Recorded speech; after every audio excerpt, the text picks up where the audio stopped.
Pessoal, fazendo esse vídeo para passar as últimas informações para vocês sobre a guerra na Ucrânia, né, a reação da comunidade internacional e também principalmente como tudo isso afeta o Brasil, como isso afeta o dia a dia dos brasileiros e já está começando a afetar. Primeiro, né, uma reação do presidente americano, Joe Biden, dizendo que o ataque é premeditado e injustificado e dizendo que a Rússia sozinha será responsável por perdas catastróficas de vidas perdidas e sofrimento humano. Lembrando que o presidente russo, né, Vladimir Putin, diz que qualquer interferência, né, qualquer país que interfira nesse conflito vai sofrer consequências nunca antes vistas na história, fazendo uma ameaça velada aí sobre um possível ataque nuclear. Muito bem, vamos falar sobre tudo isso logo depois. Claro que você descer o botão de se inscrever no canal aí, no sininho para receber as notificações, se matricular aí na Academia MBL, que está aí aberta a pré-matrícula, inclusive nós temos aí professores de relações internacionais para vocês que querem entender melhor geopolítica, e o meu Discord também, sugestões de lei que você quiser mandar, perguntas, pretendo fazer alguns vídeos aí respondendo perguntas que vocês estão me mandando aí pelo Discord, então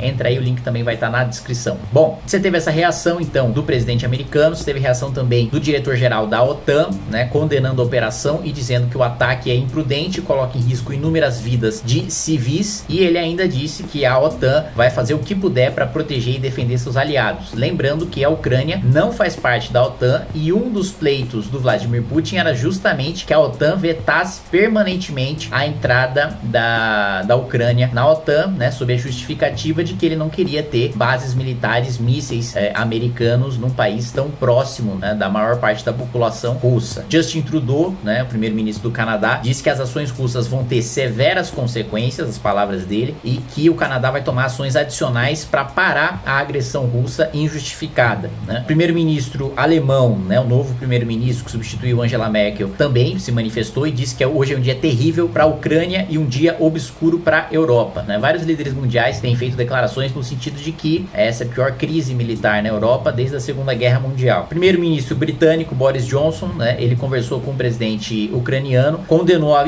invasão, culpou o presidente russo e disse, né, que o Putin escolheu um caminho de derramamento de sangue e destruição ao lançar esse ataque não provocado à Ucrânia. Bom, como isso tudo afeta a nossa vida, afeta a vida do brasileiro? Bom, as consequências vão ser negativas, sem dúvida nenhuma, principalmente para a economia, né? O preço do petróleo já subiu, né, para acima dos $100 pela primeira vez em mais de 7 anos, né, desde que o Putin anunciou esse ataque, essa ação militar na Ucrânia, o que significa que a gente deve ter o reflexo, né, em aumento do preço dos combustíveis aqui no Brasil. Fiz um vídeo recentemente explicando a composição do preço do combustível e por que a gente depende tanto do mercado internacional, por que o dólar influencia tanto e é o principal fator no preço do combustível. Então, o dólar também estava recuando, vai voltar a subir, porque em momentos de incerteza, em momentos de insegurança, os investidores buscam moedas, né, mais estáveis, moedas mais seguras, reservas de valor, e o dólar é internacionalmente uma reserva de valor. Então, mais pessoas passando a comprar dólar, a gente deve ter um aumento aí significativo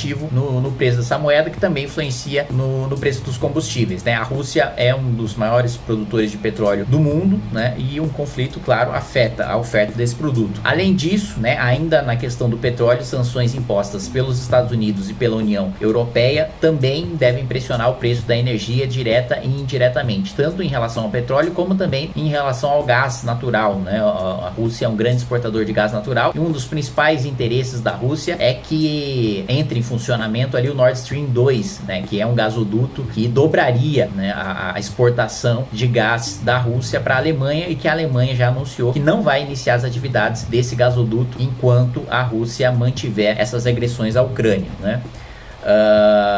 A gente também tem influência, né, no preço dos grãos, né, do milho, né, no preço do trigo também. A Ucrânia vende 17% do milho do mundo inteiro, né, um peso relevante, apesar de ficar atrás dos Estados Unidos, do Brasil e da Argentina. Ucrânia e Rússia exportam 30% do trigo, né. É sempre importante a gente lembrar que, né, quando a gente vai lá comprar um pão na padaria, o preço do pão está diretamente, claro, vinculado ao preço do trigo. E o trigo, como boa parte do trigo do Brasil ele é importado, parte significativa é importado, o preço do dólar afeta diretamente e as exportações de um país como a Rússia, que é um grande exportador de trigo, aliás, fez boa parte das suas reservas de dólar exportando trigo, afeta também diretamente o preço do pão, né, na nossa mesa. Mas apesar de tudo isso, né, a preocupação em relação ao aumento de preços nos grãos, e lembrando que aumento de preço em soja e milho não significa só aumentar o preço da soja e do milho no supermercado, significa aumentar o preço também da carne, significa também aumentar o preço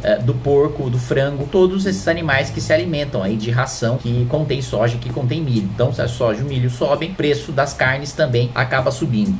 Mas tem uma preocupação, né, maior ainda do que esse conflito na Ucrânia e da Rússia em relação ao aumento do preço dos grãos, que é a safra de soja e do milho do Brasil e na Argentina, que está sendo severamente prejudicada pelo mau tempo, né? Então o clima não está favorável e isso deve diminuir a oferta desses grãos, também ajudando a aumentar os preços. Então o impacto geral desse conflito para o Brasil deve ser piorar a situação da economia, inibir investidores em momentos de incerteza guardam seu dinheiro, esperam para saber o que vai acontecer para então investir. No Brasil, historicamente, anos de eleição, muito dificilmente você tem novo investimento estrangeiro, porque todo mundo sabe que é um ano de muita incerteza, é um ano de muita insegurança, né? As eleições no Brasil são turbulentas, etc. E você não sabe que rumo que o país vai tomar, mas isso vai ser piorado ainda pela guerra, que a guerra gera um cenário de incerteza que no Brasil já seria causado pelas eleições, agravado aí por um cenário de crise internacional. Então, principal impacto para o Brasil, né? Um prejuízo para a nossa retomada econômica, um prejuízo para a geração de emprego, para a geração de renda, né? Uma diminuição do investimento externo no Brasil e inflação, né? Inflação principalmente no preço do combustível e dos alimentos, puxada ali pela alta do dólar, puxada ali por um prejuízo na importação de trigo, na importação de soja, na importação de milho, enfim, todos esses aspectos, né? O preço do grão, a crise também, né? Causada pelo mau tempo na safra aqui no Brasil, na Argentina, tudo isso, né?